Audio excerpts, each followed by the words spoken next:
कमर के भाग जागल बा गजब जवनिया में हमारा हो आग लागल बा पतरे बलमुआ से कमर के भाग जागल बा हो दहिया गुलाब जस खिले लागल बा खिले लागल बा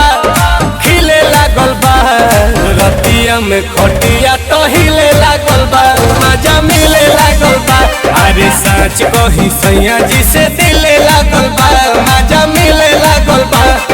रतिया में खटिया तो